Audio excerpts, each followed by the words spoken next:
18 फरवरी 2024 आज के दिन सभी दर्शकों का हार्दिक स्वागत करता हूं और एक सवाल पूछता हूं कि आप अपने मन में सोचिए कि क्या सरकार आतंकवाद है।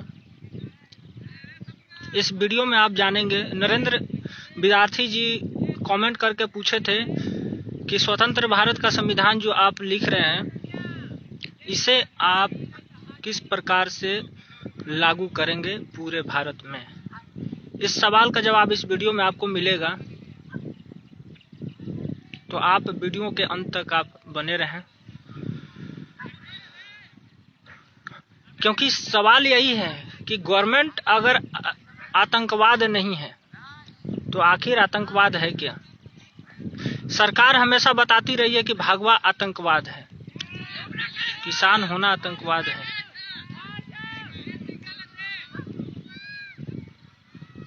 और राम भक्त होना भी आतंकवाद है, हनुमान भक्त होना भी आतंकवाद है। जब सरकार जनता को बोल सकती है तो हम सरकार को क्यों नहीं बोल सकते, ये सवाल है। क्यों नहीं बोल सकते?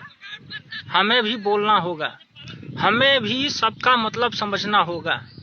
हमें समझना होगा कि आज स्वतंत्र भारत का संविधान जिसकी मैं बात करता हूं, इसे क्यों जरूरी है, लिखना क्यों जरूरी है और लागू करना क्यों जरूरी है। एक ऐसा हिंदू अंग्रेजी संविधान जो आजादी तथा कथित आजादी के बाद लिखी जाती है, जिसके मेंबर बनाए जाते हैं संविधान लिखने के लिए, और उसमें भीमराव अंबेडकर जी को अध्यक्ष बनाया जाता है और सारा श्रेय उन्हीं के ऊपर डाल दिया जाता है। एक शख्स के ऊपर कितना प्रेशर होगा, कितना दबाव होगा, जरा सोचिए कितना। लेकिन जब 26 जनवरी 1950 को संविधान आपका लागू हुआ, उसके बाद से बाबा भीमराव अंबेडकर जी दुखी हो गए थे। उनके चेहरे पर मुस्कान नजर नहीं आ रही थी। क्यों? क्योंकि उनके मित्रगण, उनके सहपाठी और उनके जानने और मानने वाले लोग यही कहते थे कि बाबा संविधान तो आप ही लिखे हैं, लेकिन भारत विकास कैसे करेगा, विकास का परिभाषा आप संविधान में नहीं डाल पाए। किसान कैसे मजबूत होंगे, कैसे धनी और समृद्ध होंगे, इसकी व्याख्या आपने संविधान के अंदर किया नहीं है। डेवलपमेंट का डिफिनीशन ही नहीं है संविधान में। किसान समृद्ध कैसे होंगे, गांव आपका समृद्ध कैसे होगा, ग्रामीण समाज आपका समृद्ध कैसे होगा, इसका टॉपिक ही नहीं है संविधान के अंदर। स्वतंत्र रूप से किसान कैसे व्यवसाय कर सकते हैं, स्वतंत्र रूप से किसान कैसे खेती कर सकते हैं, इसका टॉपिक संविधान के अंदर है ही नहीं। बहुत चिंतित हुए थे और सोचा करते थे पूरा हिंदुस्तान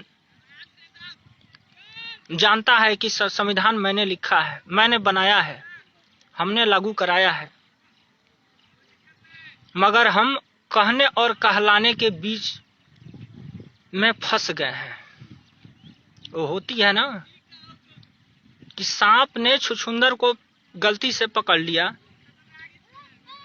निगल लिया तो भी दिक्कत, उगिल देगा तो भी दिक्कत। वो कहानी आप सुने होंगे। वही स्थिति उनके पास थी और उन्होंने, भीमराव अंबेडकर ने कई बार अपने लोगों से जब बात किया करते थे तो बोला करते थे कि मुझे ये पदवी नहीं चाहिए कि मैंने संविधान को लिखा, मुझे ये श्रेय मत दीजिए। लोगों ने उनका बात नहीं माना और नहीं उनको समझा, तो वो सोचे कि मैं तो मर जाऊंगा, लेकिन मैं अपने मन के बात को अगर भारत के लोगों को अगर नहीं बताया तो मेरी आत्मा को शांति नहीं मिलेगी। तब उन्होंने 2 सितंबर 1953 ईस्वी को राज्यसभा के जब संबोधित कर रहे थे राज्यसभा को, उसमें भी उन्होंने बयान दिया कि बहुत सारे मित्रगण और हमारे जानने और मानने वाले लोग कहते हैं कि संविधान का निर्माता तो भीमराव अंबेडकर है, लेकिन मैं इस पदवी को स्वीकार करना नहीं चाहता हूं और मैं यह पूर्ण रूप से सहमत होकर कहना चाहता हूं कि अगर कोई मुझे आदेश दे दे संविधान जलाने के लिए तो भारत का पहला व्यक्ति मैं हूंगा जो संविधान को जला दूंगा। ये कोई साधारण वाक्य नहीं है। अब गोदी मीडिया यही आपको बताएगी कि उन्होंने ऐसा आवेश में आकर कहा होगा, क्रोध में आकर ऐसा कहा होगा।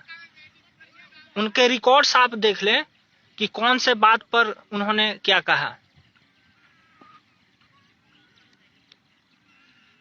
अगर मान लीजिए कि कोई अगर आप धर्म ग्रंथ लिखते हैं और आप ही जलाने की बात करते हैं उसको, तो आपके व्यक्तित्व पर सवाल खड़ा होता है। अगर मैं स्वतंत्र भारत का संविधान लिखूं और मैं कहूं कि मुझे कोई कहे तो इस संविधान को जला दूंगा, मतलब कि मेरी सत्यता देखी जाएगी। आप कितने सत्यवादी थे, लिखते वक्त आपके दिमाग में क्या था। मैं जो कुछ भी लिखूंगा वो सही लिखूंगा, भीमराव अंबेडकर जो कुछ भी लिखे वो सही ही होंगे, लेकिन उन्होंने जो कुछ भी लिखा वो उन्होंने कुछ लिखा ही नहीं, क्योंकि उनको ड्राफ्ट दिया गया था। ये हम समझाते हैं ट्रांसफर ऑफ पावर एग्रीमेंट के तहत, इंडियन इंडिपेंडेंट एक्ट 1947 के तहत उनको ड्राफ्टिंग बनाकर दिया गया था एक संविधान, गवर्नमेंट ऑफ इंडिया एक्ट 1935 का संविधान, कि आपको बस क्या करना है, समय गंवाते रहना है ताकि भारतीयों का गुस्सा क्रोध शांत हो जाए, और जब गुस्सा क्रोध शांत हो जाए तब इस संविधान को आपको चुपके से लागू कर देना है। और उसका प्रारूप तैयार किया जा रहा था। सारे विदेशों से नियम कानून कॉपी करके संविधान में कॉपी करके डाला जा रहा था। तो वो आपका हो ही नहीं सकता, क्योंकि सरकार आपका नहीं है। सरकार क्यों नहीं है आपका? क्योंकि सरकार जो शब्द है उसी पर प्रश्न चिन्ह लगता है। क्या सरकार हिंदी शब्द है? इस पर प्रश्न चिन्ह लगता है। क्या गवर्नमेंट हिंदी शब्द है? उसी पर प्रश्न चिन्ह लगता है। आपको समझना होगा सरकार क्या है, गवर्नमेंट क्या है। संधि विच्छेद करना सीखिए किसी भी शब्द का, तब आप उसका मतलब आपको समझ में आएगा। गवर्नमेंट माने आप बोलते हैं सरकार, जबकि दोनों का मतलब अलग अलग होता है। गवर्नमेंट शब्द आया कहां से है? लीगलिज भाषा से आया है गवर्नमेंट शब्द, और लीगलिज जो भाषा है वो अंग्रेजी भाषा नहीं है, वो अलग भाषा है, लीगल शब्द से आया है।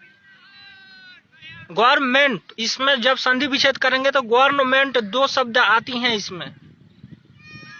गवर्न का मतलब होता है कंट्रोल करना, कंट्रोल करना, और मेंट का मतलब होता है माइंड, दिमाग। यानी कि वह संस्था या वह समिति जो जनता के मन पर, जनता के दिमाग पर कंट्रोल करता हो, जनता के दिमाग को कंट्रोल करता है, काबू में करता है और काबू में करके रखता है, वही संस्था गवर्नमेंट कहलाती है। गवर्नमेंट का सही मतलब जानिए।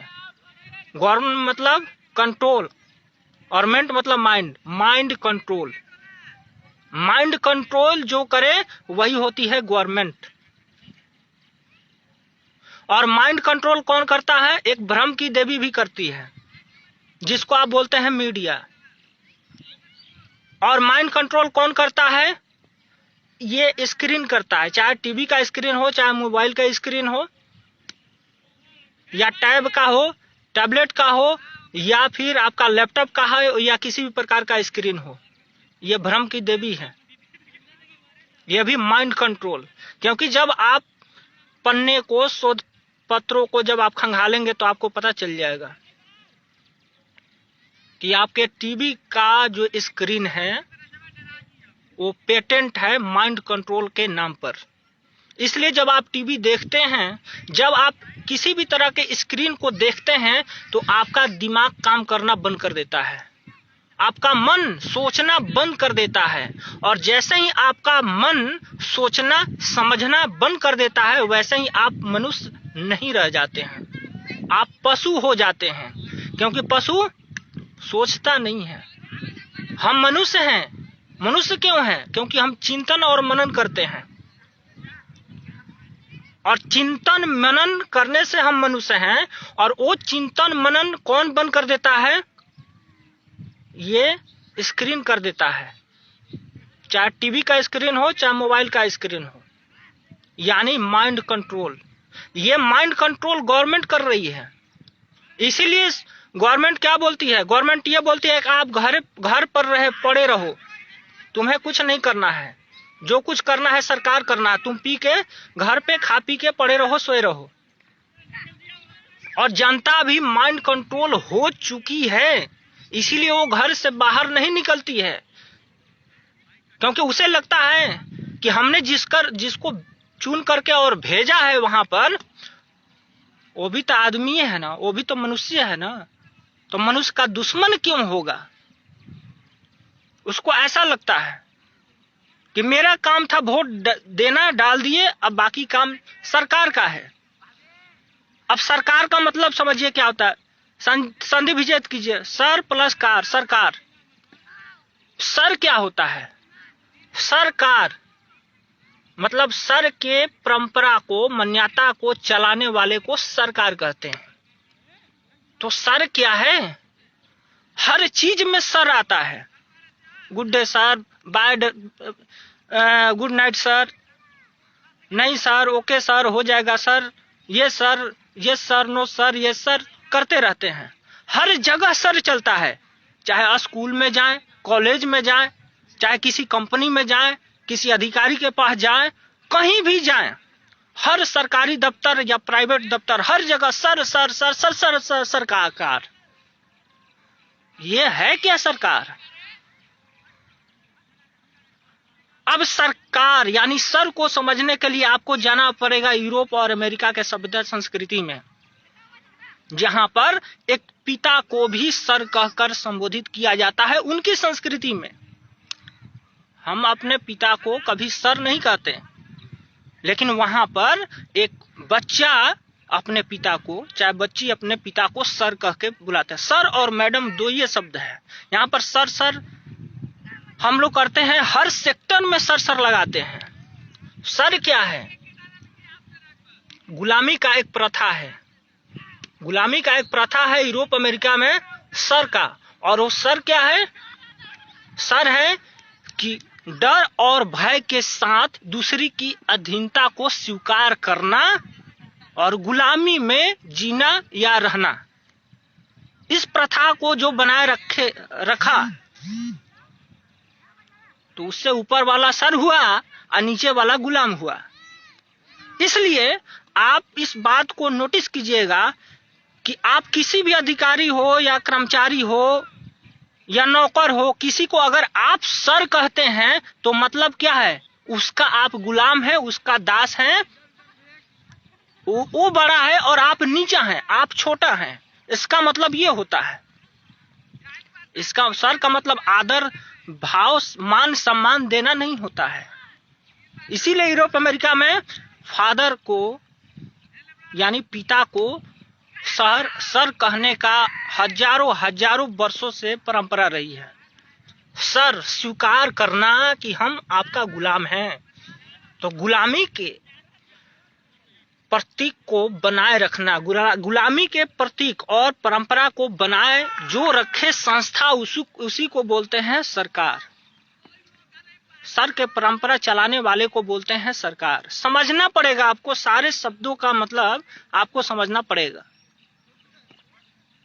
तो गुलामी का परंपरा यही बनाई है आपकी सरकार। अब क्या है गुलामी का परंपरा? आप बोल नहीं सकते, आप मर्जी का खा नहीं सकते, आप अपने मर्जी से अपने शरीर का इलाज नहीं कर सकते, आप अपनी मर्जी से कहीं घूम नहीं सकते, आप अपनी मर्जी से कुछ कर नहीं सकते।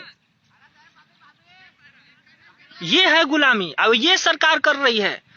आपको अगर कुछ मांग करनी है तो आप नहीं कर सकते। भैया आप गुलाम हैं, कैसे सरकार से मांग कर सकते हैं? नहीं कर सकते।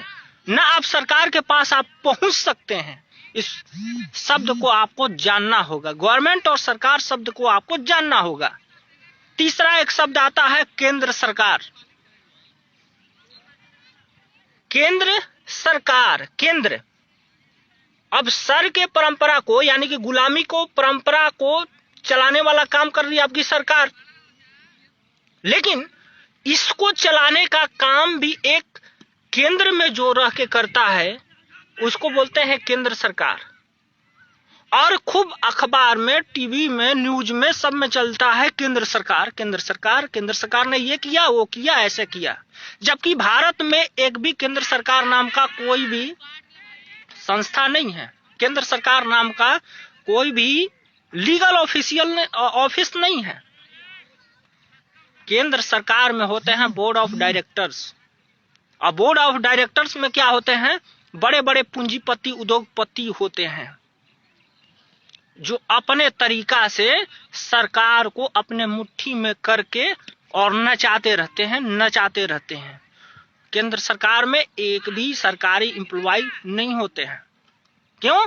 क्योंकि केंद्र सरकार ऊपर है और सरकार नीचे है, गवर्नमेंट नीचे है, पार्लियामेंट नीचे है। क्योंकि बोर्ड ऑफ डायरेक्टर जो हैं, जितने भी उद्योगपति हैं, पूंजीपति हैं, उनके ऊपर जो भी पूंजीपति हैं उनके वो कब्जे में हैं, जो शेयर मार्केट को चलाते हैं, नियंत्रित करते हैं। वो देश के भी हो सकते हैं, वो विदेशी भी हो सकते हैं। तो केंद्र सरकार को नियंत्रित वो करते हैं और केंद्र सरकार नियंत्रित करता है सरकार को, सरकार नियंत्रित करती है गवर्नमेंट को, और गवर्नमेंट निकलती है माइंड कंट्रोल जनता को। एक एक कड़ी को समझने के लिए आपको अध्ययन करने की जरूरत है। जब स्वतंत्र भारत का संविधान मेरा आप पढ़ेंगे तो लगभग 75-76 पेज तो इसी में खर्च हो गया है समझाने में, जिसमें हजारों सूत्र हैं कि आज जो वर्तमान हिंदू अंग्रेजी संविधान है कैसे ये असंवैधानिक है, कैसे अप्राकृतिक है, कैसे ये हिंसक है, कैसे ये अमानवतावादी है, कैसे ये विध्वंसक है, कैसे ये अहितकारी है, कैसे ये अधर्मी है, जो आपके देश में 76 वर्षों से हिंदुस्तानी संविधान चल रहा है। इसको सिद्ध करने में 76 पेज हमको खर्च करने पड़े, जिसमें हजारों सूत्र लिखने पड़े। क्योंकि हाँ, अगर किसी भी संविधान को अगर आप विकल्प लेके आएंगे तो पिछले वाले को आपको सिद्ध करना पड़ेगा गलत, कि ये किस प्रकार से गलत है, कैसे ये मानव के हित में नहीं है। तभी आपके विचार को प्राथमिकता दी जाएगी और लोग उसको आप मानेंगे।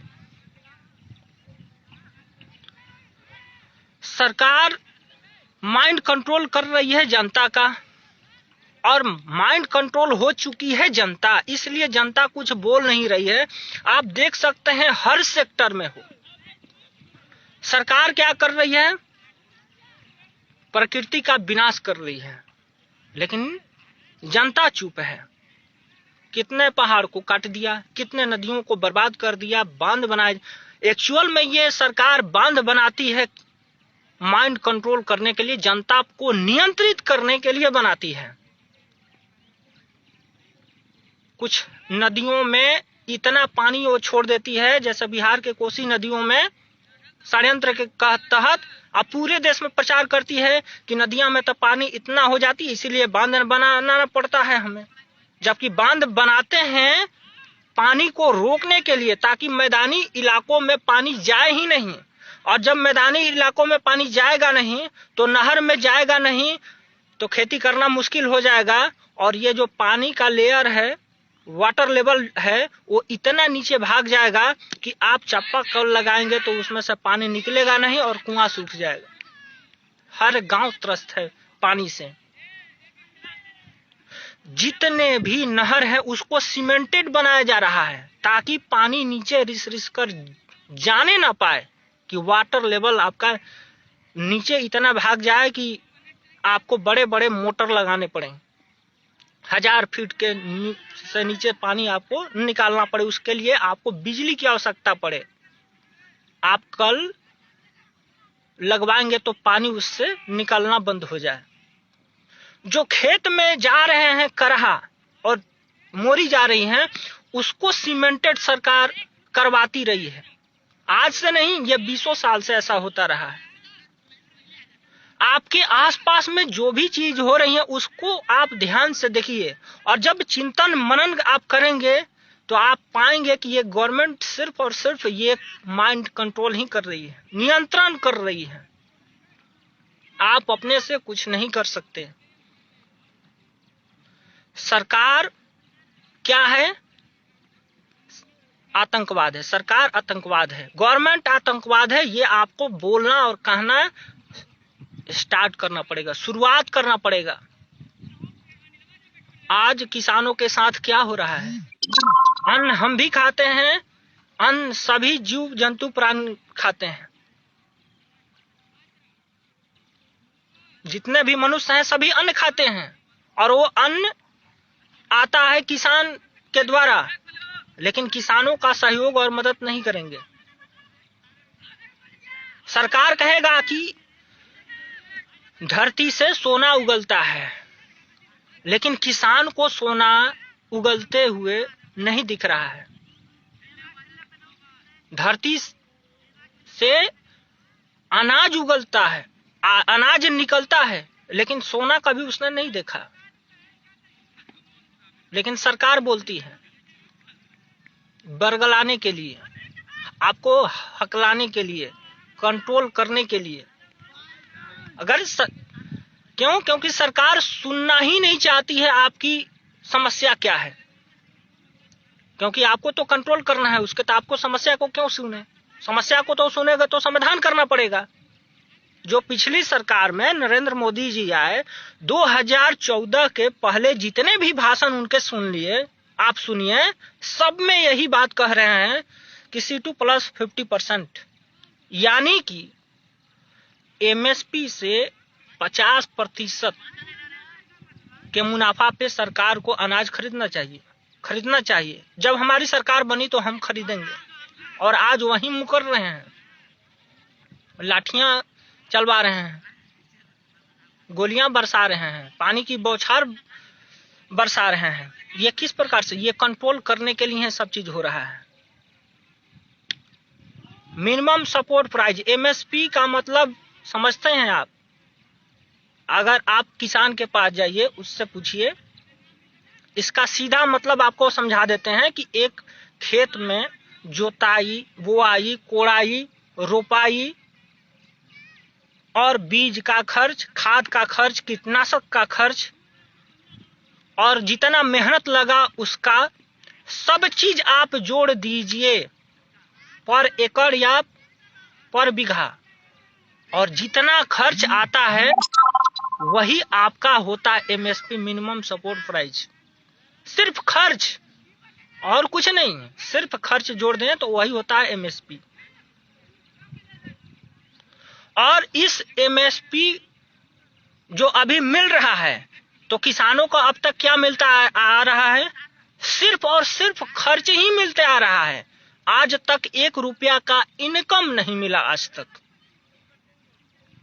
और ये भी कम मिला, क्योंकि जब आप एक कृषि का कौन सा बीज का कितना क्विंटल बिकना चाहिए, अगर सरकार में बैठे लोगों के पास अगर आप जाएंगे तो उसको पता नहीं होता है कि धान का पौधा होता है कि पेड़ होता है। गेहूं जो अनाज है उसका पेड़ होता है कि पौधा होता है, उसको पता नहीं है, लेकिन वो बैठ करके गेहूं कैसे बिकना चाहिए इसका हिसाब किताब लगाता है। और कितना लगाता है? सिर्फ इतना ही लगाता है कि भाई इतना इसको खर्च मिला, इसको इतना ही देना है, ताकि खेती अगर इस देश में कोई करना चाहे तो उसको इज्जत नहीं मिले। प्रतिष्ठा नहीं मिले। तो इज्जत और प्रतिष्ठा नहीं मिलेगा तो अपने बच्चे को कभी वो किसान नहीं बनाएगा। जिस चीज में इज्जत और प्रतिष्ठा मिलेगी उसी चीज को लोग बनाना चाहेंगे। इज्जत और प्रतिष्ठा किस में है? नौकरी में है। ये किसने कहा? सरकार ने कहा, गवर्नमेंट ने कहा, ऐसा माहौल बनाया गया, टीवी में कहा गया। तो नौकरी के पीछे दौड़ा दिया गया। तो अगर इज्जत और प्रतिष्ठा किसान में नहीं है, खेती करने में नहीं है, तो जो किसान अपने बच्चे को कहां भेजेंगे? वो भेजेंगे नौकरी करने के लिए ही। और अगला जनरेशन जब नौकरी करने के लिए जाएगा, चला जाएगा, तो खेती कौन करेगा? कोई नहीं करेगा। आपका खेत तो वैसे भी कौड़ियों की भांति बिकाएगा। और वही कौन खरीदेगा? वही बोर्ड ऑफ डायरेक्टर्स खरीदेंगे, जो केंद्र सरकार में मालिक के तौर पे बैठ करके और एक गवर्नमेंट और सरकार को अपने नियंत्रण में लेकर के और जनता को कंट्रोल करने के लिए शैतानों के हाँ में हाँ मिला करके और पूरी मानवता को गुलाम बना देना चाहते हैं। वही लोग करेंगे। आप बताइए, मैं तो खुद चाहता हूं कि मैं नौकरी न करूं। मेरे घर पे इतने खेत हैं कि दूसरों को देना पड़ता है रोपाई और जोताई कोड़ाई करने के लिए। भैया तू ले ले 2 बीघा, तू भी 2 बीघा ले ले, तू 2 बीघा। अगर खेती में फायदा होता तो मैं नौकरी क्यों करता? प्राइवेट वो भी क्यों? क्योंकि इज्जत नहीं है। पालन में इज्जत प्रतिष्ठा नहीं है खेती करने में, और दूसरा नंबर में इनकम नहीं है। मेरे बच्चे अगर होंगे तो भूखे मर जाएंगे। इस साल का मैं जब भी आप गांव में जाइए, आप किसानों से बात कीजिए तो इस पर जरूर बात कीजिए कि आपको एक साल में कितना इनकम होता है और कितने किसानी पर आप खर्च करते हैं। मैंने जब कैलकुलेशन किया, एक व्यक्ति जो दिल्ली से नौकरी छोड़ के आता है और 7 बीघा जमीन रेंट पर लेता है और खेती करता है धान की। जब उससे मैंने बात किया तो निष्कर्ष में आपको बताता हूं कि उसने कहा कि खेती करने में बिल्कुल फायदा नहीं है और अगले साल से मैं खेती नहीं करूंगा। मैं चौंक गया, बोले ऐसा क्या है? बोले कि बिल्कुल फायदा नहीं। कैसे है? उसने पाई जोड़वा दिया कि 7 बीघा खेती करने में हमको 25,000 रुपया खर्च हुआ है। 25,000 रुपया खर्च हुआ है मेहनत छोड़ करके। सिर्फ खाद का, बीज का, कोड़ाई का, रोपाई का, धुलाई का, ट्रैक्टर का, ये सब का। लेकिन खर्च कितना हो गया? 25,000 रुपया। लेकिन आया कितना? तो आया हमारे 19,000 रुपया। मनी पर लेते हैं लोग धान को, और मनी को फिर जिनका खेत है उनको चुका देते हैं, और जो बचता है फिर इनका हो जाता है। वो बोले 19,000 रुपया। हम लोग के ठीक है, जो धान का जो फसल हुआ था तो उसका जो है पुआल बचता है, उसका क्या आपने जोड़ा? बोला कि उसका मैं जोड़कर नहीं बताया, अभी तक खर्च ही मैं आपको बता रहा हूँ। बोले कि ठीक है, 25,000 रुपया खर्च हुआ और धान आपने बेच दिया 19,000 का। वो अगर जोड़ेंगे तो कितना आ रहा? तो 24,000 आया।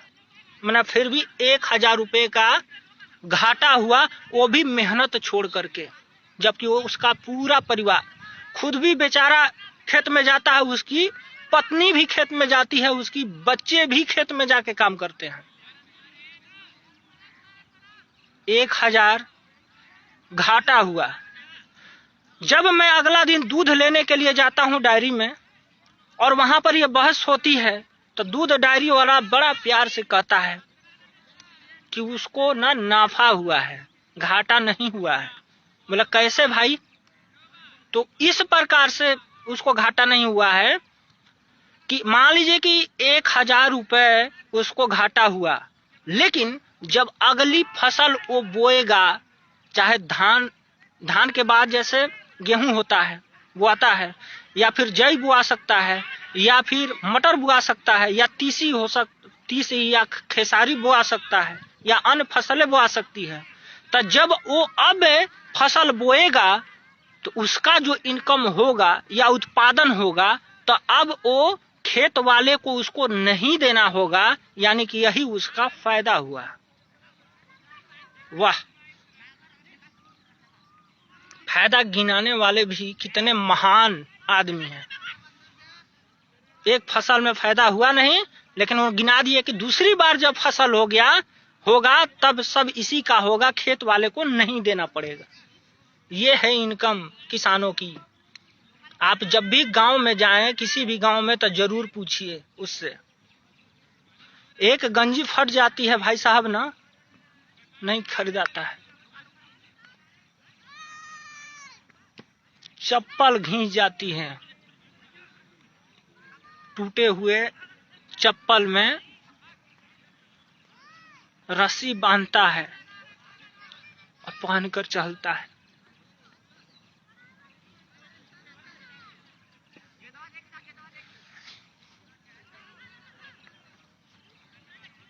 लड़की हो जाए ना तो शादी नहीं करना पड़ता है, खेत बेचना पड़ जाता है उसको।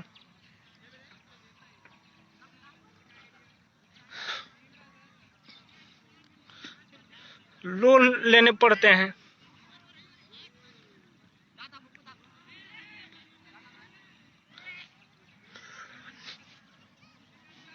ये हालत है किसानों की।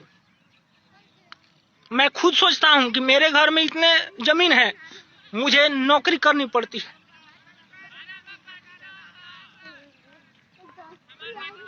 – 2015 से मैं इसी काम में लगा हूं, सिर्फ और सिर्फ शोध कार्य। 2024 आ गया, 9 सालों की मेहनत है। हमने 13 पुस्तकें लिखी हैं, उसमें 3 पुस्तक प्रकाशित हो चुकी है। चौथे पुस्तक स्वतंत्र भारत का संविधान हमने यूं ही नहीं लिखा है और आपसे सहयोग की मांग नहीं कर रहे हैं, उसमें कुछ है दम।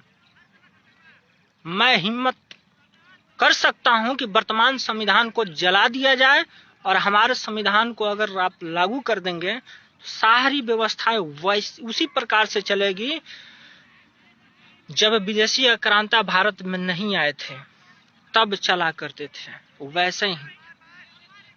उसमें जितने भी शोध कर्म में हमने लिखे हैं वो अपना मेरा कुछ नहीं है, वो आप भी अगर शोध करते 9 साल समय आप भी अगर लगाएंगे तो वो भी आउटपुट आपको मिलना है। जैसे बल्ब का आविष्कार करने वाले थॉमस एडिसन से पूछा गया था ये सवाल कि आपने बल्ब का आविष्कार कर दिया, कोई अन्य पुरुष क्यों नहीं कर पाया, कोई अन्य शोधकर्ता क्यों नहीं कर पाया? तो उनका जवाब था वो इसलिए नहीं कर पाए कि वो शोध नहीं कर पाए, और मैंने शोध किया तो मैंने बना दिया। ये कोई अचंभा नहीं है, ये कोई और भी कर सकता था और कर सकता है। इसलिए मैं कहता हूं कि जो मैं शोध कार्य किया और लिखा ये आप भी लिख सकते हैं, इसमें कोई बड़ी बात नहीं है। शोध ही तो करना है, साक्षात्कार ही करना है, लेकिन एक चीज रहेगी तभी आप कर पाएंगे। मैं फिर निवेदन करता हूं, एक चीज रहेगी तभी, और वो चीज है अध्यात्म। जब तक आप अध्यात्म को जानते नहीं हैं तब तक आपकी शोध जो भी है वो सब गड़बड़ ही आएगी नजर। हमने अध्यात्म के बल पर इस संविधान को लिखा है, अपने सारे पुस्तकों को मैंने लिखा है। सनातन भारतीय संविधान इसके पहले जो प्रकाशित पुस्तक हुई थी, और मैंने आपको बताया था कि जो लोग उस किताब को नहीं पढ़े उन्होंने बहुत विरोध किया, बहुत विरोध किया। जो लोग नहीं पढ़े किस पर विरोध किया? सिर्फ सनातन शब्द पर किया, किताब नहीं पढ़ा, सनातन पे विरोध किया। महर्षि देव दयानंद सरस्वती के सिर्फ फोटो पर किया, ओम जो लिखा था झंडा के अंदर उस पर किया, जो भगवा झंडा अपने हाथ में लिए थे सिर्फ उस पर किया, और सबसे ज्यादा किया आर्य पर कि आप अपने नाम में आर्य लगा दिए। इस पर किताब नहीं पढ़ा। किताब नहीं पढ़ा। जिसने भी किताब नहीं पढ़ा उसने खुल करके विरोध किया, लेकिन जिसने भी किताब पढ़ा उन्होंने मुझे दुआ दी। आप लंबी उम्र जिए, आप 100 वर्ष जिए और आप मानवता को गुलाम होने से बचाएं, और आप ऐसा कर सकते हैं, आप में वो क्षमता है, ऐसा लोगों ने कहा। इसलिए मैं कहता हूं कि अगर स्वतंत्र भारत का संविधान अगर मैं लिख रहा हूं, लगभग 350 पेज जा रहे हैं उसमें, अगर ऐसे कुछ सिद्धांत या ऐसे कुछ नियम जो आपके पास हैं और आप चाहते हैं कि ये संविधान के अंदर अगर ये ऐसा होता तो बहुत अच्छा होता, तो जरूर आप हमको बता सकते हैं और हम आपके नाम के साथ में उस पुस्तक में ऐड करेंगे। अगर आप चाहेंगे कि मेरा नाम न आए तो ठीक है, गुप्त रखा जाएगा, उसका आएगा, उसमें आपको आएगा। 2 तरीका से आप उसमें सहयोग कर सकते हैं। एक, ज्ञान के दृष्टि से आप सहयोग कर सकते हैं जो मैंने आपको बताया, और दूसरा मन के दृष्टि से, तीसरा तन के दृष्टि से, चौथा धन के दृष्टि से भी आप कर सकते हैं। अगर किसी को लगता है कि मेरे पास उतना ज्ञान तो है नहीं, लेकिन एक पुस्तक का ऑर्डर तो कर ही सकता हूं, तो वो पुस्तक आने के बाद आप ऑर्डर करेंगे ना, तब तक आप सनातन भारतीय संविधान का ऑर्डर करके आप पढ़िए घर पर। ये इस पुस्तक के आने का इंतजार कीजिए, ताकि मेरा सहयोग हो जाएगा उस पुस्तक को छपवाने में। इसके अलावा सहयोग क्या है? अगर किसी को लगता है कि नहीं, हम कुछ ज्यादा सहयोग करना चाहते हैं, तो कुछ ज्यादा जो सहयोग करेगा, मतलब एक पुस्तक के सहयोग राशि से अगर ज्यादा अगर कोई करता है तो उनका नाम हम लेकर के आभार व्यक्त में प्रकट करेंगे धर्म ग्रंथ के अंदर, जो पिछले पुस्तक में मैंने किया था। और एक तरीका और है, और वो ये तरीका ये है कि अगर आप कोई बिजनेस करते हैं, व्यापार करते हैं, चाहे राजवादी हो या कोई भी हो, अगर आप प्रकृति से जुड़े हैं और किसी चीज का व्यापार करते हैं जो प्रकृति चीज से जुड़ी हुई है, तो उसका आप ऐड दे सकते हैं। हम अपने किताब के पुस्तक के लास्ट पन्नों में हम आपका ऐड देंगे।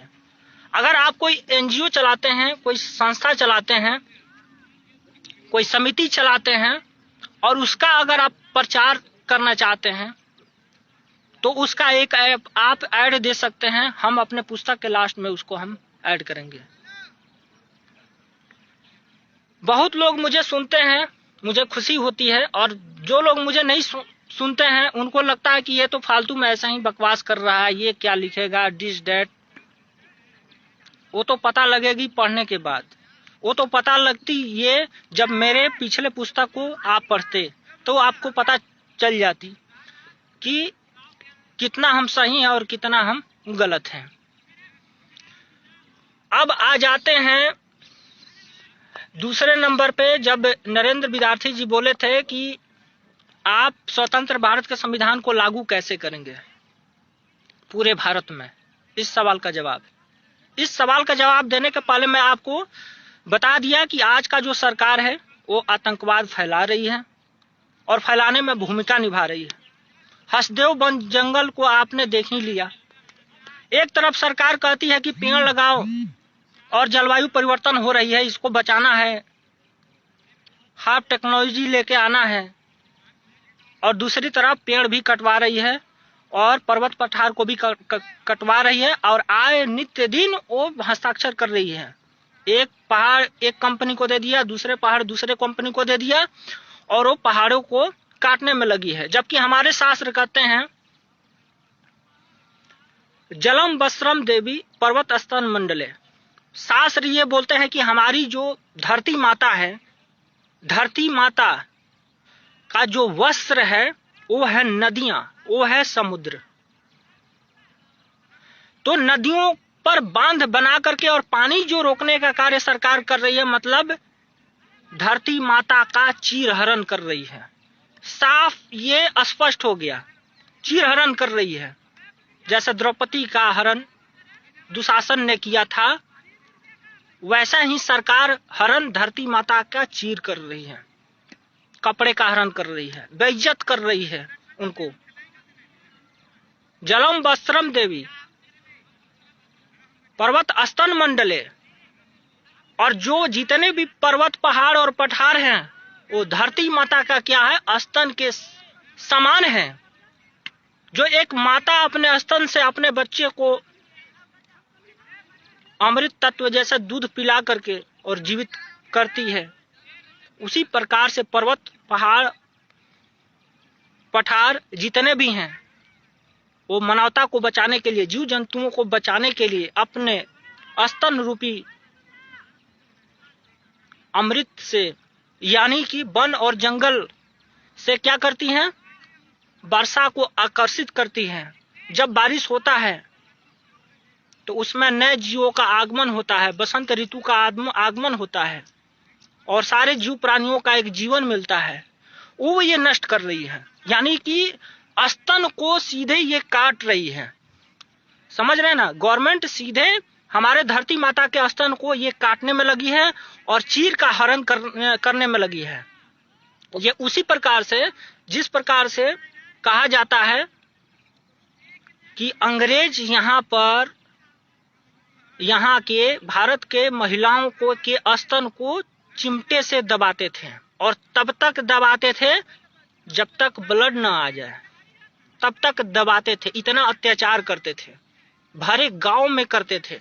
वो चीखती थी और चिल्लाती थी, दौड़कर भागती थी, लेकिन उसको डंडे से मारकर उसके पैर को डैमेज किया जाता था। फिर उसको सरेआम लंगे करके वो लोग बलात्कार किया करते थे। सरकार ऐसे ही कर रही है प्रकृति माता के साथ में, धरती माता के साथ में। ये प्राकृतिक नहीं है ये सरकार, ये आपको कंट्रोल करने के लिए ही सब कुछ कर रही है। और क्यों कर रही है, हम इसका बहुत विस्तार से, जितने भी पीछे वाले वीडियो आप देखेंगे सब में कुछ ना कुछ आपको मिल जाएंगे। बिना कारण का कुछ नहीं होता, और वो कारण और जो समस्याएं हैं वो आज से नहीं 2019 से ही मैं बताते आ रहा हूं। अगर स्क्रॉल करके अगर जाएंगे 2020 का भी मेरा वीडियो देखेंगे, कोरोना काल से पहले का भी वीडियो अगर देखेंगे, अगर मिल जाए आपको, तो उस समय भी यही बात जो मैं आपको बता रहा हूं, उस समय भी यही बात बताता था। ये सरकार आपका नहीं है, ये कंट्रोल करने के लिए ही है, अप्राकृतिक है, अमानवतावादी है। इसीलिए तो यहाँ पर आरक्षणवाद है। ज्ञान का कोई महत्व नहीं है यहाँ पर, सबको ऊंचा नीचा में बांट देती है संविधान। ये बड़ा है, ये छोटा है, ये इस जाति का है, ये उस जाति का है। अब जाति को अलग अलग कर दिया तो कानून को भी अलग अलग कर दिया। फिर कह रहा है कि ये संविधान है, संविधान सबके लिए बराबर है, जबकि ये संविधान नहीं है, विषम विधान है। हिंदू-अंग्रेजी संविधान विषम विधान है, क्योंकि सभी मनुष्यों के लिए समान नहीं है ये। तभी हर जातियों के लिए अलग अलग बनाई जाती है, इसके लिए अलग रेजिमेंट बनाई जाती है, इसके लिए अलग कानून बनाए जाते हैं, किसी के लिए अलग नियम बनाए जाते हैं, हर स्टेट के लिए अलग अलग बनाए जाते हैं। मुस्लिमों के लिए अलग बनाए जाते हैं, हिंदुओं के लिए अलग बनाए जाते हैं, बोर्ड भी अलग बनाए जाते हैं, न्यायालय भी अलग बनाए जाते हैं, वक्फ कमेटी भी बनाई जाती है। और कही जाती है कि ये संविधान है, ये नियम कानून से बाहर है, आपको जाना पड़ेगा, वक्फ कमेटी में ही जाना पड़ेगा। अब वक्फ कमेटी बोलती है ये तो अल्लाह का है जी धरती, ये आपका नहीं है, पुश्तैनी क्या है, आप सिद्ध कीजिए। 2000 साल पहले का आपके पूर्वज थे, आपका कोई सिद्ध कीजिए, तब आपका मकान आपका हुआ। इस प्रकार से चल रहा है। बहुत सारे लोगों का जमीन जा चुका है, इसमें टेंशन से लोग मर रहे हैं, आत्महत्या कर रहे हैं। आपका नहीं है संविधान। जहां भी पैसे की बात आ जाती है, वो सुप्रीम कोर्ट हो या हाई कोर्ट या जिला कोर्ट हो, हाथ खड़ा कर देता है। पैसे का मामला है ना जी, मेरे पास मत आओ। क्योंकि इसके लिए ट्रिब्यूनल हमने बना के रखा हुआ, उस ट्रिब्यूनल में आप जाओ। और ट्रिब्यूनल में आप जाएंगे तो बोलता है कि संविधान का कानून मान्य नहीं है। भाई हम तो बैंक जो कहती है वही मानते हैं, बैंक क्या दी वही हम मानते हैं, और बैंक को आपने क्या दिया वही हम मानते हैं। हम संविधान का कानून नियम नहीं जानते हैं। तो संविधान आपका हुआ कहाँ? ये तो विषम विधान हो गया, ये तो असंवैधानिक हो गया। हर कानून पारित कर देते हैं और ये कहते हैं ये कानून का पालन करो, मुंह पे मास्क लगाओ, ये लगाओ, सुई लगाओ, हर तरह के कानून आ रहे हैं और सरकार लगवा रही है। मैं कहता हूं कि आपके 400 क्या 442 के 42 सांसद एक समझौता पत्र पे सब हस्ताक्षर कर दे और कर दे कि भैया सूरज 6 बजे नहीं उगेगा, 8 बजे उगेगा।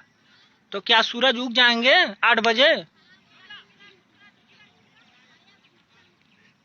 सारे सांसद अगर कहें कि नहीं भाई, जो सूर्यास्त का जो समय है वो 6 बजे नहीं, वो 9 बजे सूरज डूबेंगे, और सब हस्ताक्षर कर दे, तो क्या 9 बजे सूर्यास्त होगा? इसी बात को आपको समझना होगा कि प्रकृति का नियम सदा से है, सदा रहेगा, इसको कोई हिला नहीं सकता, कोई भी सरकार और गवर्नमेंट इसको बदल ही नहीं सकता। लेकिन यहां पर बदलने की कोशिश जारी है कि भाई सरसों का बीज है तो उसमें जेनेटिक का चेंज कर दो, कुछ और बना दो, जीएमओ फूड बना दो कि लोग खाएंगे तो माइंड कंट्रोल कर सकें, उनको रोगी बना सकें हमेशा के लिए। किया जा रहा है, ये पैसा के साथ ये कर चुके हैं, आपके साथ फ्रॉड कर चुके हैं और ये हो चुका है।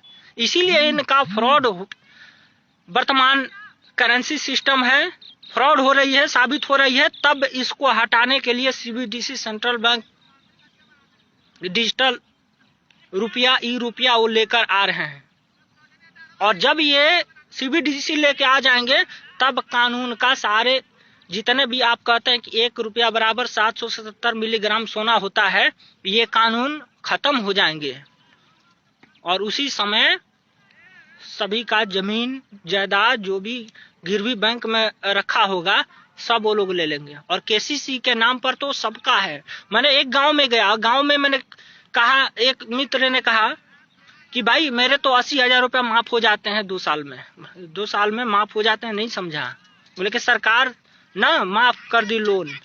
कैसे? तो केसीसी में मेरा था, लोन माफ हो गया 2 साल में। बोला कि कितने साल से हो रहा है? तो बोले 4 साल से हो रहा है। कितना रुपया लिया था? 1,20,000 और 80,000 रुपया माफ हो गया। लेकिन बोले कि 4 साल पहले बैंक में तुम्हारा कितने कट्ठा का वो आपने जमा किया था रसीद? तो बोले कि बैंक में तो 5 कट्ठा का था।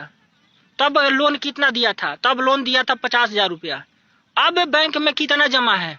तो अब तो मेरे ना 5 से लगभग 6 बीघा जमीन का कागज कहाँ है? तो उसका कागज है बैंक में। और लोन कितने का मिला? 1,20,000 का। बोले कि कल को अगर लोन नहीं चुका पाओगे तो अब तो तुम्हारी 6 बीघा जमीन चली जाएगी। पहले तो कम जाती ना, लेकिन अब 6 का 6 बीघा तुम्हारी जमीन चली जाएगी। तब पर भी समझ में नहीं आया।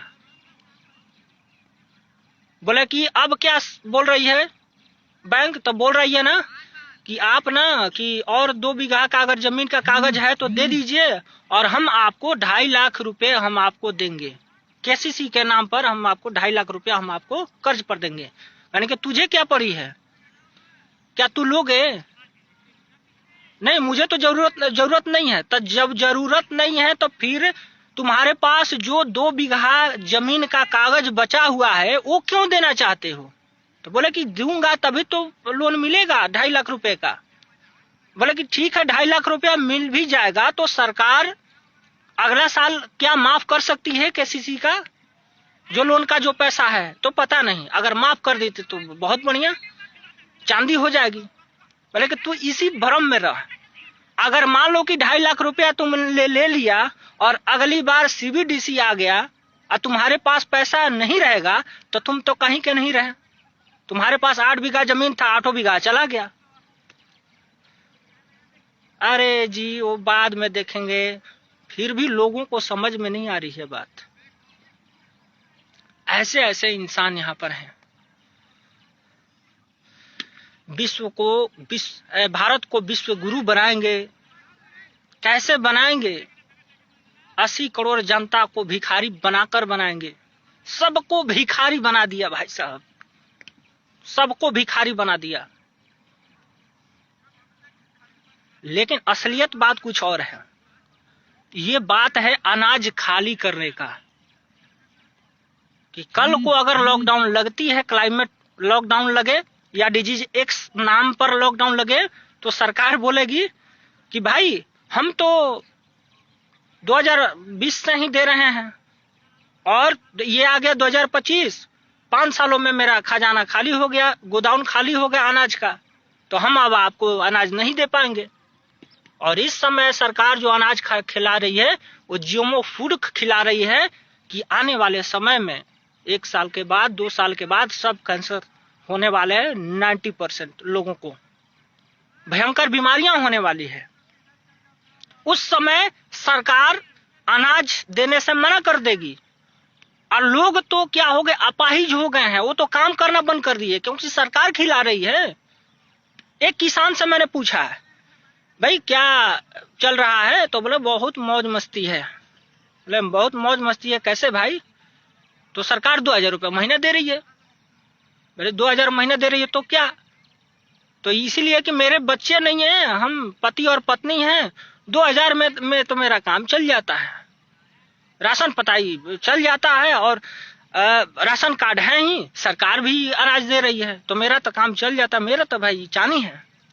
बोले कि सरकार जो 2000 रुपये दे रही है महीना, ये बढ़िया है कि खराब है? बोले मुझे उससे फर्क नहीं है कि बढ़िया है कि खराब है।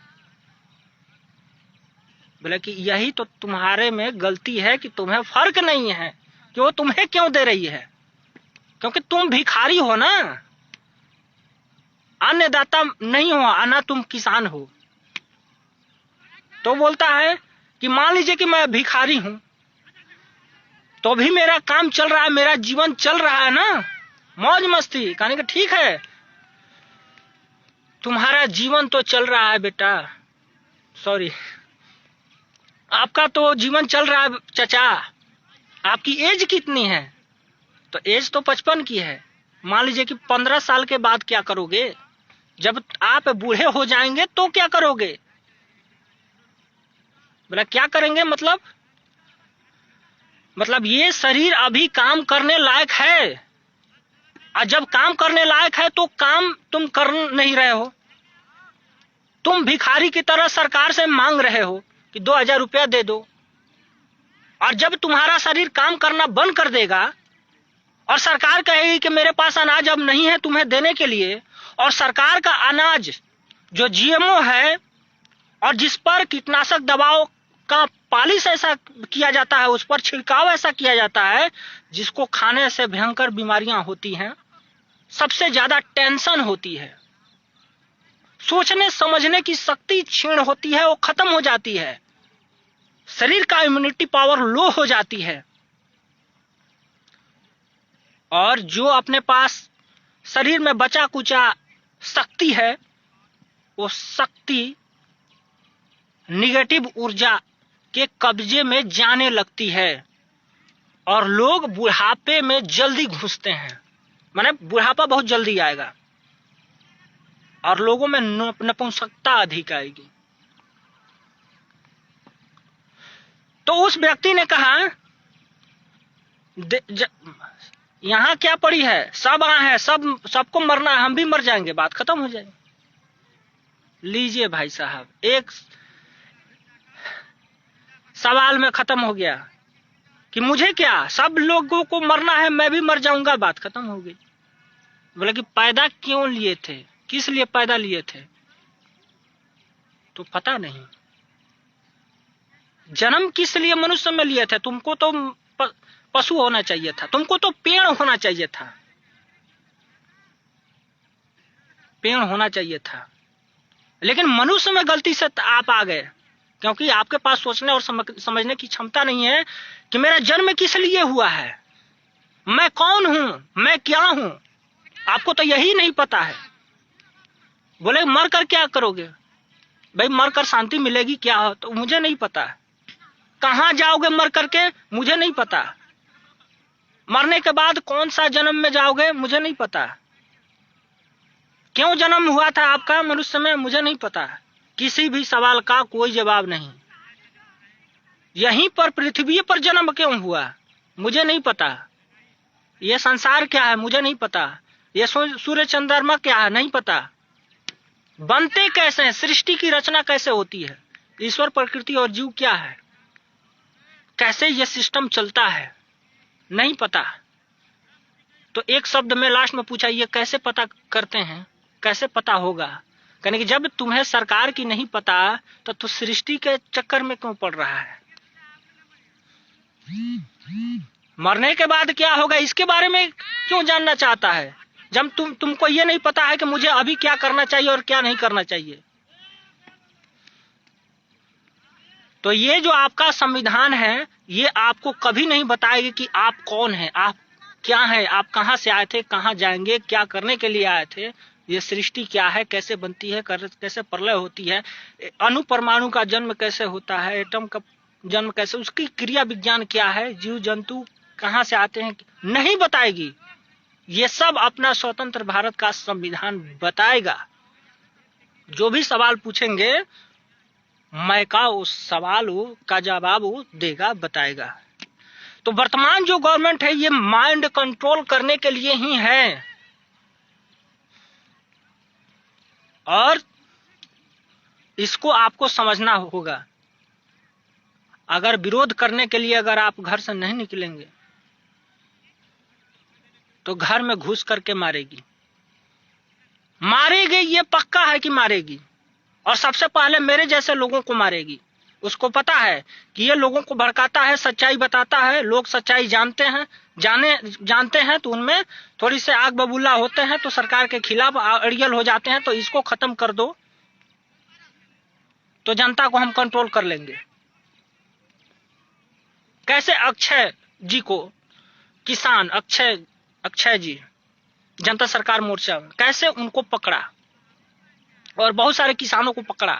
कैसे सरकार पकड़ी, अनाउंसमेंट कर रही है रात में 12 बजे 1 बजे, जब सब कोई घर में सो जाता है, क्योंकि पुलिस को पता है कि दिन में जाकर अनाउंसमेंट करूंगा तो गदर मच जाएगी, लाठी भी खाना पड़ जाएगा।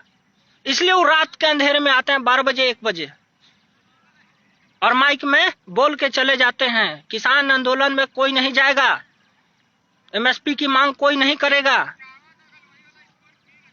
मुआवजा कोई नहीं मांगेगा, दिल्ली कोई नहीं आएगा, अगर आएगा तो उसको जब्त करके जेलों में डाली जाएगी, उस पे संगीन धाराएं लगाई जाएंगी। यह पुलिस का बयान है, संगीन धाराएं लगाई जाएंगी, और उसके घर परिवार में अगर कोई नौकरी करने वाला हो तो उसके नौकरी से भी बर्खास्त की जाएगी। ये क्या है भाई, ये अत्याचार है कि आतंकवाद है, ये क्या है, ये आपको सोचना होगा। ऐसा सरकार बोल रही है, ऐसा पुलिस भी बोल रही है। यहां पर जनता को पूछने का हक नहीं है, मांगने का हक नहीं है, और बोलने का हक नहीं है, अपने समस्या को कहने का हक नहीं है। तो क्या ऐसा संविधान और ऐसा सरकार और गवर्नमेंट चाहते हैं आप?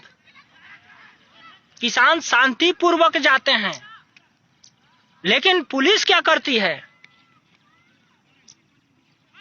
बड़े बड़े यानी कि लगभग 8 से 10 इंच मोटा, 8 से 10 इंच मोटा क्या होता है, आयरन का यानी कि लोहे का ऐसे परत होती है, और उस पे मोटे मोटे कील ठोकवाती है सरकार। कितना पैसे खर्च करवाती है भाई साहब, और रोड पर बिछवा देती है किसानों का ट्रैक्टर आएगा तो हम पंचर कर देंगे। किसान के लोग आएंगे तो उनके जूते जो है ना फाड़ करके निकल जाएगी ये कीले, उनको अपाहिज बना देंगे किसानों को। ये किसान है भाई कि आतंकवादी? आप खुद तय करिए। सरकार तो अब देखिए, दो चीजें होती हैं। भारत और पाकिस्तान के बीच में बॉर्डर है, बॉर्डर पर बहुत सारे सेना मारे जाते हैं हमले में जब पाकिस्तान करता है। वहां पर तो आप किसी भी तरीका का, कोई इस तरीका का हरकत नहीं करते हैं कि वहां पर कीले बिछा दो, नहीं करते ना। वहां पर तो आप हवाई जेट को यानी ड्रोन को उड़ा करके तो नहीं देखते हैं कि दुश्मन का क्या रवैया है, कहां आ रहा है और जा रहा है। लेकिन आप यहां तो इन दुश्मनों का आप देख रहे हैं कि कौन सा किसान आया तो ड्रोन से मुझे हमला करवानी है। आंसू गैस यहां पर छोड़ रहे हैं, लेकिन सीमा पर तो आप नहीं छोड़ते। यानी किसान दुश्मन है किसके? सरकार के। आप खुद बता रहे हैं। दो में से एक है, या तो किसान आतंकवाद है और नहीं तो सरकार आतंकवाद है। किसान क्या सरकार का खजाना लूटने के लिए जा रही है? किसान क्या किसी का हत्या करने के लिए जा रही है?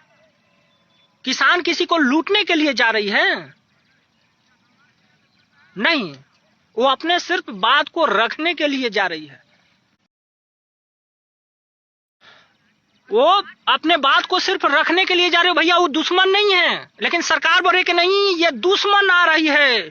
जैसे राजा महाराजा थे ना, वो क्या करते थे? दीवारें बनाया करते थे बड़े बड़े, जैसे चीन के दीवार बना दिया गया दुश्मनों से बचने के लिए कि कोई हम पे चढ़ाई ना कर दे।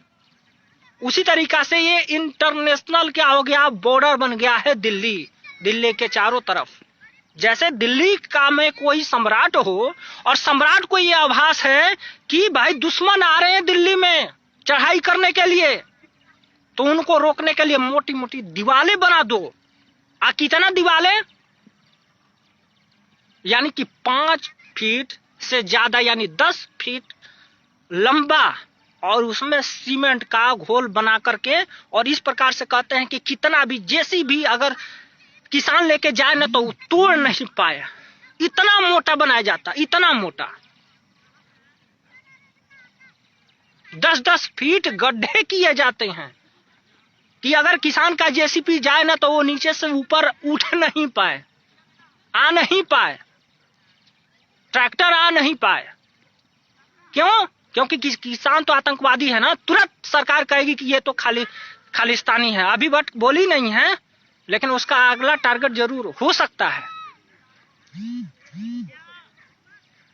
और इस सब कौन करवा रही है? आपके भाई ही कर रहे हैं, हमारे भाई ही कर रहे हैं, जो पुलिस फोर्स में लाखों के तादाद में दिल्ली के अंदर, अन्य राज्यों में जहां जहां भी प्रोटेस्ट हो रहा है वहां पर तैनात किए गए हैं। सरकार कितना खर्च कर रही है सिर्फ आपकी आवाज को रोकने के लिए।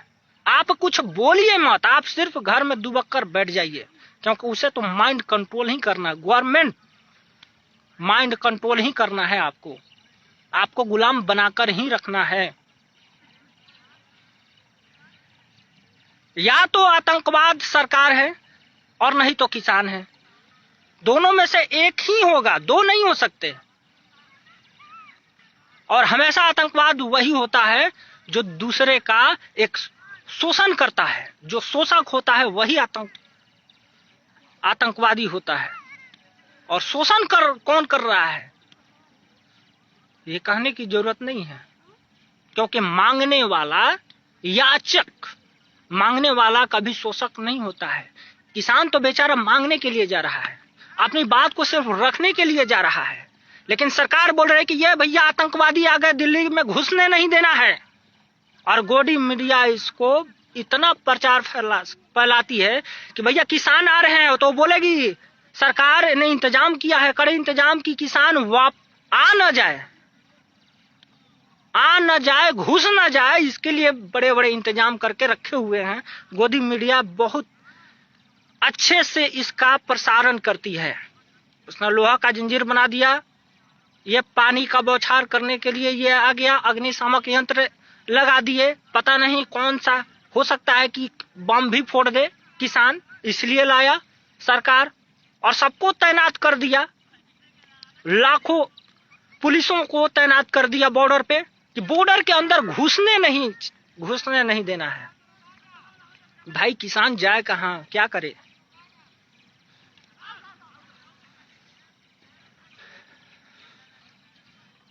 तो नेट खत्म हो रहा है, इसलिए जल्दी में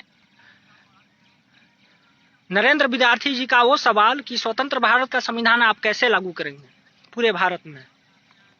वो लागू करना नहीं पड़ता है। हमारा संविधान ऐसा है कि लागू करना नहीं पड़ता है, लागू हो जाता है स्वयं से, अगर एक परिवार में उसे लागू कर दिया जाए तो। क्योंकि एक परिवार आपका सुरक्षित नहीं है। एक परिवार जो चलता है वो 40 सिद्धांतों पे चलता है, और अंग्रेजों ने 298 से ज्यादा कानून बनाए थे आपके परिवार के सिद्धांत को तोड़ने के लिए। अगर वो 40 सिद्धांत बता दिया जाए, जो कोई नहीं जाता है भारत में, तो आपके सारे परिवार सुरक्षित हो जाते हैं।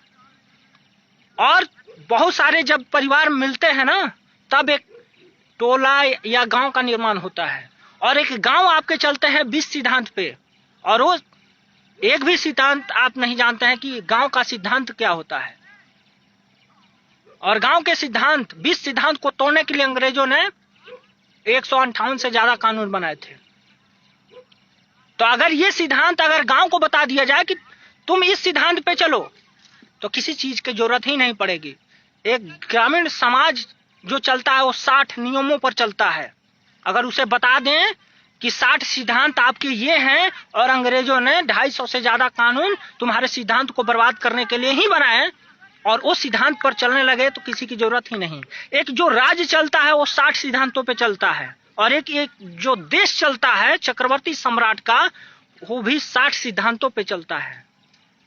ज्यादा कहीं जाने की जरूरत नहीं है। और एक जो गुरुकुल चलता है, जो एक गुरुकुल किसी भी अगर गांव में स्थापित हो जाए, तो अपने वो समाज को निःशुल्क न्याय देता है, निःशुल्क विद्या, निःशुल्क शिक्षा, और निःशुल्क ये स्वास्थ्य प्रदान करता है। और उसका भी सिद्धांत है 200 से ज्यादा है, जो हमारे पुस्तक में आपको पढ़ने को मिलेगा, 200 से ज्यादा है। तो लागू कहीं से करवाना नहीं पड़ेगा। ये जो अपना संविधान है ना, ये ऐसा है कि ये किसी पर आश्रित नहीं है। हम सरकार के एक भी सुविधा को नहीं लेंगे, हम सरकार के एक भी सुविधा पर आश्रित नहीं रहेंगे, ऐसा संविधान है। हर परिवार खुद में समृद्ध होगा, हर गांव खुद में समृद्ध होगा, हर ग्रामीण समाज खुद में समृद्ध होगा। ग्रामीण समाज को, चाहे गांव को, चाहे परिवार को, किसी से, सरकार से या गवर्नमेंट से 1 रुपया मांगना नहीं पड़ेगा, और न उसके सुविधा को मांगना पड़ेगा, क्योंकि स्वयं में आत्मनिर्भर होगा। तो समझिए कि कैसा संविधान होगा, और किस प्रकार से नियम और सिद्धांत उसके अंदर होगा, कि सरकार की हमें जरूरत ही नहीं पड़ेगी, तो सरकार वैसे ही फेलियर हो जाएगी। मान लीजिए कि आपके घर में 2 बाइक है, और एक नया बाइक आप लाना चाह रहे हैं। जैसे एक है केंद्र सरकार और एक है राज्य सरकार। आपके घर में 2 बाइक है, और एक नया स्वतंत्र भारत का संविधान आप लेके आना चाहते हैं, और ये आपको बताई जाती है कि ये जो आप लेके आएंगे, तो वो दोनों बाइक की जरूरत ही आपको नहीं पड़ेगी, क्योंकि सारे काम आपको ये करके देगा, क्योंकि वो चलेंगे पेट्रोल पे, ये चलेगा पानी पर। तो कैसा आपको महसूस होगा कि अरे पानी तो घर में फ्री में मिल जाता है। तो वो दोनों गाड़ी को आप बेच देंगे या दूसरे को दे देंगे। उसी तरीका से हम सरकार को और गवर्नमेंट को बेच देंगे या दूसरे को दे देंगे कि जाओ, ये पश्चिमी सभ्यता से जो खाने पीने के मेन से आई है, तुम अपने पास ही रखो, मुझे इसकी जरूरत नहीं है। और गांधी जी ने भी कहा था, कई बार कहा था कि संसदीय लोकतंत्र में जाना वेश्यावृत्ति करने से बेहतर है। इसका मतलब क्या हुआ कि अगर आप वेश्यावृत्ति करते हैं तो आप अच्छे हैं, अगर पार्लियामेंट डेमोक्रेसी में जाते हैं तो आप गंदे हैं। इसका मतलब यह हुआ। ये स्टेटमेंट किसमें, हिंद स्वराज पुस्तक में भी उन्होंने लिखा और अंग्रेजों ने उस पुस्तक को बैन लगा दिया था। 1909 ईस्वी में यह पुस्तक उन्होंने लिखा था और उन्होंने बताया था कि यह पाश्चात्य जो है शैतानी सभ्यता जो है, यूरोप अमेरिका की जो